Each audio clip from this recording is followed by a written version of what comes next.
Well, good evening, everyone. In less than 6 hours, Western New York auto workers could step off the assembly line and onto the picket line. Yeah, our region and communities across the country, they are bracing for the impact if the union and automakers don't have a new deal by midnight. Now, a strike would impact thousands of Western New York employees. There are 3 local plants run by the big 3 auto companies.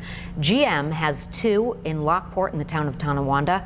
More than 2,700 people work between those 2 plants. Ford has a plant in Buffalo with 730 employees. So what kind of changes are these workers fighting for? A major sticking point here for the union: pay raises. The UAW is asking for a 36% boost over the next 4 years for an assembly plant worker earning the current top pay of $66,000 a year. That raise would bring them to $90,000 by 2028. 7 News senior reporter Eileen Buckley meeting with local union reps about their demands and community members about their supports. She joins us live now from GM's powertrain plant tonight. Well, Jeff and Leah, all eyes are on these local auto facilities as we wait to learn what will happen at midnight when that current UAW contract expires.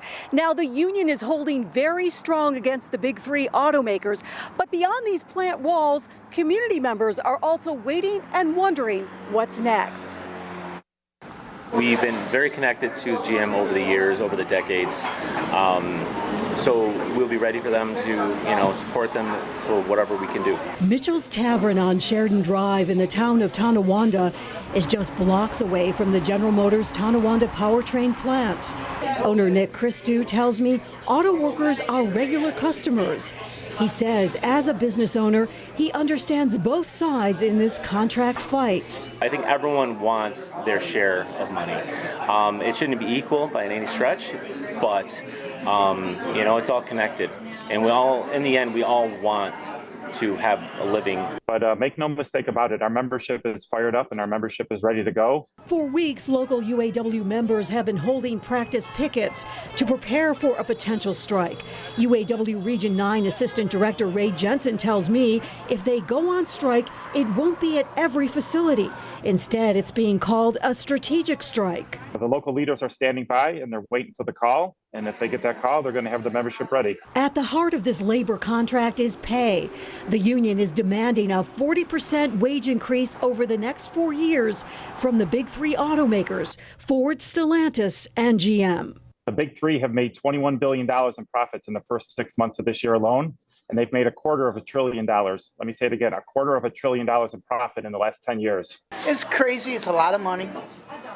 But all those guys, the upper echelon, they make a ton of money. So it's not really fair. I'm doing the work and you're getting the money. At the same time, car prices are spiking, but the union denies its demands for higher wages will hike vehicle prices even higher. Car prices are going to go up anyways. I don't care what anybody says. Do you think there's going to be any movement or budging from the corporations? That all depends on the companies. The last thing we want to do is go on strike. Now again, that current union contract set to expire at midnight. If no deal is reached, a strike is expected.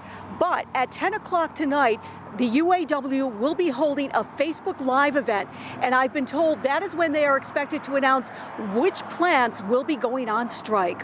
Live in Tonawanda, Eileen Buckley, 7 News. All right, Eileen, thank you for your reporting tonight. Anxious moments for all involved here. And while many of you know someone directly involved in this pending strike, we all could feel the impact if a new agreement is not reached. These auto companies make up roughly half of the total U.S. car market.